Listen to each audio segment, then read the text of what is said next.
In a world that thrives on Netflix, HBO, and Disney+, it can be easy to forget about the classics that we all grew up with. And now, as I sit and write this essay in my 30s, I can't help but smile at the fleeting images of certain favorites. So let's go back to the 90s. Coming home from school Monday through Friday and sitting down in front of the old picture tube with dear old dad while we watched Goku power up to take on Majin Buu. Back when we were all surprised by things such as Super Saiyan 3 and the ever-immortal Fusion Ha that Goten and Trunks uttered in their desperation to thwart another weakly cynical antagonist. Back in those quiet days of Toonami on Cartoon Network. The Thundercats as they charged headlong at the evil Mumra with Snarf's annoying ass in the background. Or how we all admire the Rugrats for their tenacity in dealing with and handling adult-like issues.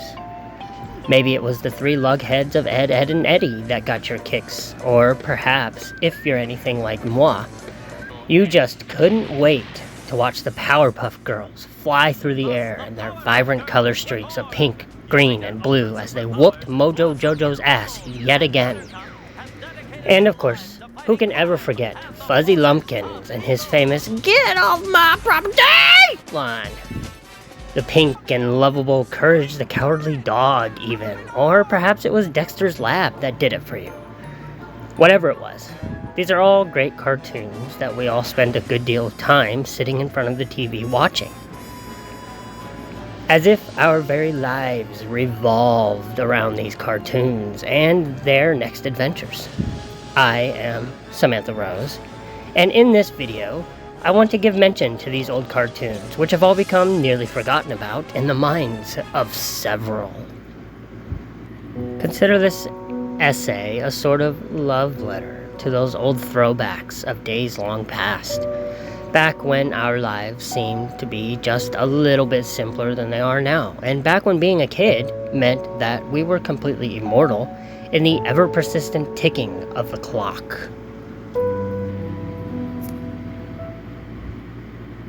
My personal favorite of these old TV shows was, without a singular doubt, Dragon Ball Z. I was always so excited to see what was going to happen next as the series progressed.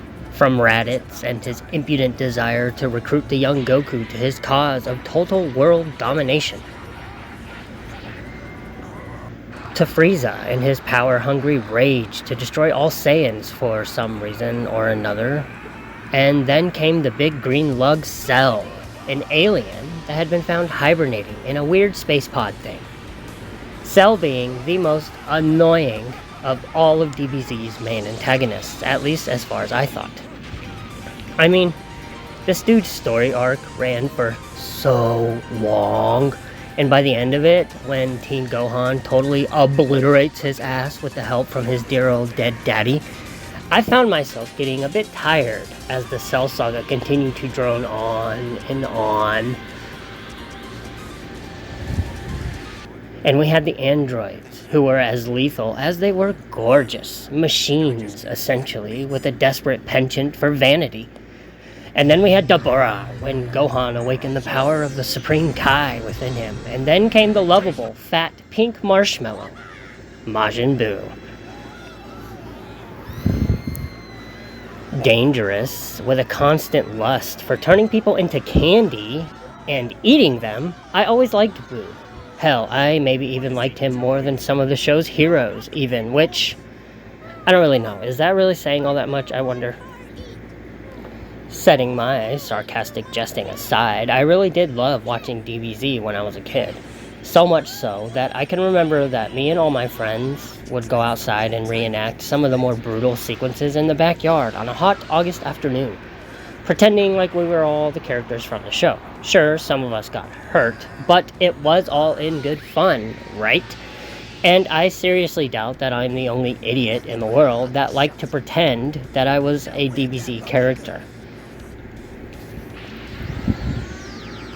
We also used to pretend that we were Captain Planet and the Planeteers, which was another good and long forgotten about show.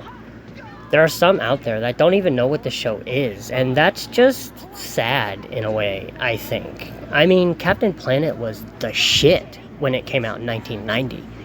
Kind of like the 90s version of the Avengers, maybe. I don't know. Or I could be wrong on that front. Either way, this was a show that was as entertaining to watch as much as it was educational, with deep issues of morality often fueling the Planeteers and their heroics. Sure, most of it tackled issues of taking care of the planet, like recycling and being kind to nature and being kind to your neighbors and all of that, but it was still a damn good show, at least for the time. And speaking of educational, who out there can ever forget about the Magic School Bus? More kid-friendly than some of the other mentions, but still worth a mention all the same. I mean, this was a very educational show, with their eccentric teacher, Miss Frizzle, being known for her fearlessness in the face of teaching, her endless cheer, and her incredibly diverse interests, spouting off that old familiar motto of hers, take chances, make mistakes, and get messy, which encouraged her students and most people watching the show to do the very same. It came with a sort of spellbinding trust in Miss Frizzle, as a kid I mean, that it was okay for us to make mistakes as we all grow older, so long as we learn from those mistakes in the long run. It was great for younger kids to watch a show like The Magic School Bus in that regard of letting everyone know that, hey, you know what? To err is human, man, so why not take chances here and there? Good stuff indeed, my friends. Does anybody remember Dexter's Laboratory? How completely oblivious his parents were to literally everything around him, and his ever-eccentric sister, Dee, whom he would always utter that famous catchphrase we all know and love. Go ahead and say it with me, guys. Dee, get out to my laboratory! Right? It brings a smile to my lips, even now. I think the charm of a show like Dexter's Lab was solely in the titular character himself, showcasing ingenuity that exceeds everything we all knew as kids, and how his ambitions often possessed him into creating the most outrageous and most hilarious inventions possible. The one I remember the most being the stick of gum that he made to give himself stretchy powers. And there was that idiot Mandark, who absolutely hated Dexter. Probably because the bitch was smarter than he was, but what do I know, and how every attempt that Mandark would launch to thwart Dexter's ambitions would just go completely sideways, making him a victim of his own dark intentions. This is a classic show, guys, and I really wish we had more shows like this one, now. Because, in a world clouded in a darkness that is ruled by fear and fear alone, a show very much like Dexter's Laboratory would go a long way in bringing a smile to people's faces. But, alas, nothing more than wishful thinking, am I right? Moving on, we also had Hey Arnold, another great time sink this show was, his grandpa being a dirty old man, whose references were completely lost to me as a kid, and his friend Gerald with his skyscraping afro, and of course, Helga, the most confusing woman in the entire fucking world. She liked Arnold so much that she was deliberately mean to him, only to then turn the next corner and pine poetically about how she could never have him. Like, bitch, please, just go and talk to the motherfucker. I'm sure he'd put you down easily. But more than just that, though, Hey Arnold was great for its ability to address common issues. At least during the time of the 90s, when such issues were prevalent, such as racism, unrequited love, and ever more mundane issues of trying to survive the crashing economy over our heads. It was all very important stuff, again, much more so for the time that the show was made, and it encouraged young kids, such as yours truly, to reach out and ask for help in times of crisis, or to seek newer ways of coping with childhood traumas and tense scenarios, a show that was quite unlike any other for that time. Another personal favorite of mine was the Animaniacs. Wacko, Yakko, and Dot, the three lovable blotches of black ink that lived right here inside the Warner Brothers Tower. a show that was created by Steven Spielberg, if you didn't already know that. And it had the Pinky and the Brain and the talking pigeons that were an absolute riot every time they appeared on the screen. And let us not forget to mention the classic and immortal pickup line of, again, say it with me, guys, I know you all know it, "Hello, nurse." Just an all-around, feel good about yourself, laugh like the world is ending kind of show, you guys. One that didn't spend a lot of time getting to what it was really about. A zany cartoon show about crazy antics, and that was pretty much it. The Animaniacs was one of those shows that you could flip on and just lose yourself in its runtime. The kind of show that made you forget about the rest of the world. One that made you laugh in the face of the pressing political issues the show often made fun of, in its satirical lunacy. And we had a show called Recess. Does anybody remember this one? Recess, though a 90s show, is one I feel that doesn't get enough credit for what it really was. And I think that is mostly due to its late appearance on the whole 90s scene. I mean, the show first released in early September of '97, and it showcased the strength and the unity of friendship. Its lovable cast often tackling the issues that everyday, normal teenagers around the world dealt with back then. And it highlighted the struggles that we, as teenagers, had to cope with over school and relationships. Failed assignments and how we can assert ourselves to obtain better grades, the trauma of parental loss and how we can all find comfort in leaning on the shoulders of our friends, the ambitions of romance and how we don't always think with the right head, wink wink if you catch my drift, when an attraction blooms within our hearts, things of that manner and so much more. Recess is a legendary show in my eyes, and it's because of its unapologetic tenacity to show the teenagers of that time that we all need someone to cry to and to talk to, no matter what happens in our busy, crazy lives. And what about Johnny Bravo? A much more controversial show, I feel. Its titular character, a complete womanizer that harassed and often used beautiful women to get what he wanted, which was ultimately sex, if I am not mistaken.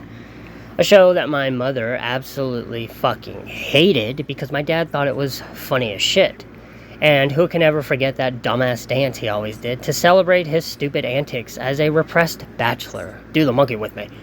Despite the melodramatic sexual desires that this show had beneath the surface, it was still pretty good fun to watch because, and let's all just be honest here, as a woman of self-pride and self-worth, a man like Johnny Bravo was a perfect caricature of the men we often encounter in our day-to-day routines. With his big, strong muscles and his perfect hair and his mysterious sunglasses, but without a single fucking brain cell to make all that much of an impression on anybody, anywhere.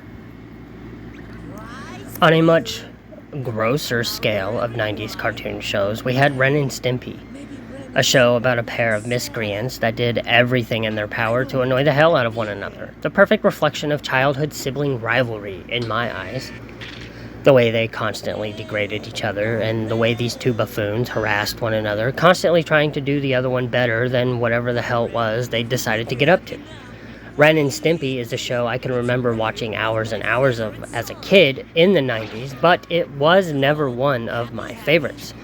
I thought the overall disgusting literary references and the outright grossery of the two characters themselves to be a bit off-putting for me, but I know some out there really did enjoy this show when it first came on TV.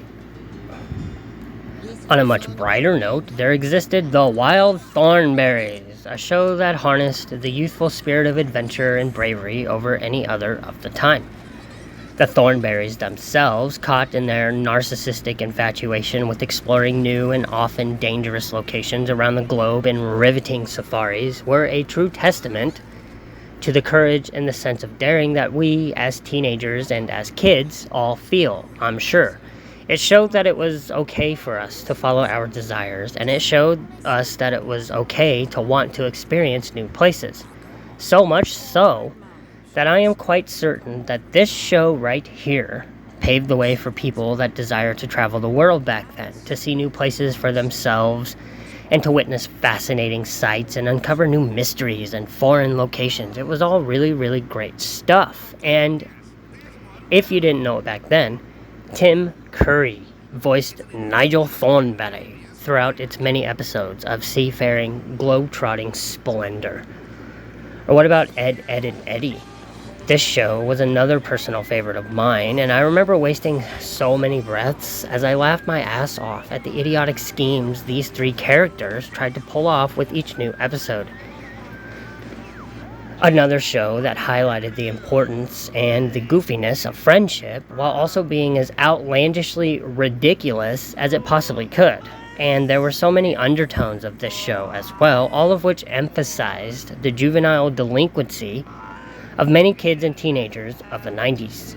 Ed, Edd, and Eddy had a great cast of characters too, all of which had their own distinct personalities that made them all feel like living, breathing people, in a way. If you can get past the fact that they were fucking cartoons, that is. Rolf, a caricature for Amish traditions. Johnny and his best friend Plank, who was essentially a basket case that reflected kids and their inability to part from the past. And Kevin, with his stud-like arrogance and his iconic backwards cap as he bullied the three boys relentlessly. And there were those god-awful Canker sisters, whose obsession with the three titular characters always caused eyes to roll as they did everything in their power to get inside their pants. And, of course, we can't bring mention to Ed, Edd, and Eddy without acknowledging those ludicrous-ass jawbreakers they were always sucking on. I mean, Christ, boys. Those things are as big as your fucking heads, I say, with a smile playing at the corners of my glossed pink lips. Courage the Cowardly Dog was another major cartoon of the 90s. Its pink furry pet, the unsung hero of all that went bump in the night. A show that was, unlike most of the others on this list, one that focused on elements of horror over any other, which is what made it so fucking spectacular in the first place. Cats and his creepy motel full of man-eating spiders. This evil guy and his famous "return the slab" nonsense. The computer and Courage's attic space that talked as it helped him tackle mysterious monsters and ancient Lovecraftian entities. This bald guy that needed a hair tonic that made his head explode every time he got angry. Or the restaurant that was run by a pig that wanted to cut him up and use as a hamburger. Yes, that actually happened in a cartoon show, you guys, and it was absolutely brilliant. I think my favorite episode for Courage the Cowardly Dog has to be The Tower of Doctors Lost, which was so focused on a man dealing with depression that it actually got banned from Cartoon Network because it was so heavily drenched in depression. And I remember an episode that dealt with like giant cockroaches that acted and talked like mafia goons while they smoked cigars and played poker. One of the better shows of the 90s, that's for damn sure. On a more obscure and adult tip of the scale here, we had Beavis and Butthead, a show developed and created by Mike Judge, the guy that brought you King of the Hill, and this movie with Jennifer Aniston in it. I think this was her first movie role, Office Space. Obsessed with MTV and Metallica, Beavis and Butthead were everything that was wrong with society, oblivious to the fact that they even existed. Beavis and Butthead here were hardcore in terms of TV shows amongst my friends on the playground at recess. It was definitely something that I wasn't really allowed to watch as a kid, if that tells you anything, but it was goddamn funny. A show about two morons that created more problems than they solved. It was interesting to watch their story unfold in hilarious and uncanny ways.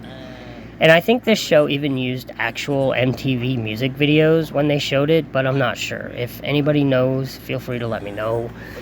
One thing about this show I loved more than any other was this guy, the school principal, who had a bad case of the shakes. It was the way he would always say, "Beavis and Butthead," that got me. And finally, I want to mention a show I spent more time watching than any other show of the 90s. Hell, I watch this show now when I find the time at 34 years old, and I have no shame about it. And that show is Pokemon. We all know the story of Pokemon. The story about a young 10-year-old boy. Yes, Ash Ketchum was indeed only 10 when he abandoned his mother and left home with Pikachu on his shoulder, that has a desire to become the world's #1 Pokemon trainer, who sets out on an epic adventure to catch them all. This was a wonderful show, one that brought the events of the Game Boy games to vivid, charming life, I think, with hundreds, okay, back then, we only had 150, actually, of different cute and adorable creatures called Pokemon that filled every second of the screen. Every character in this show was unique. Ash himself, with his fierce ambition to travel the world at no matter the cost, and Brock, with his fierce admiration of every single woman that walked by him, and Misty, with her meanness. That was a great reflection of most of the girls that I went to school with. I kid, of course. Or do I? And there were these idiots. Team Rocket. Jesse and James, and let's not forget Meowth, this talking cat Pokemon, who was the obvious brains of their entire operation. It was just a really enjoyable waste of time to sit and watch Pokemon. I can remember playing my Pokemon Blue version on the original Game Boy as I would sit and watch this, hoping to see Ash throw out Lapras or Charizard one more time. Hoping that Misty would finally realize she's absolutely 100% in love with Ash, and hoping that maybe someday I would be as great a trainer as Ash Ketchum was. Though it can be debated that Ash was actually a horrible fucking trainer, but perhaps that's a debate for another time.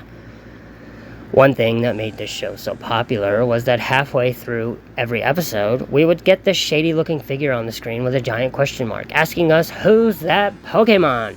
And I don't know about you all, but I would sit and scratch my head at quite a few of these as they came. There's something nostalgic about talking about Pokemon, just as there was something deeply nostalgic about watching it during the 90s even. It's just a timeless show. And it's a shame that the newer versions of this show just aren't the same as they were back then. Okay, one quick question for you guys, but who's your favorite Pokemon? Mine, hands down, is Lapras, a beautiful and majestic creature that is an absolute fucking beast in every battle. And so, with all of that said and done, I'm afraid the time has come where I must leave you all once again. But I hope you guys all had a pretty damn good time listening to me reminisce about shows that are no longer relevant, but they should be. Again, I kid. I have been Samantha Rose, and before I go, why not like and subscribe to this video? Maybe tell me down in the comments which of these was your favorite show as a kid of the 90s, and I will see you guys next time. Take care, babes.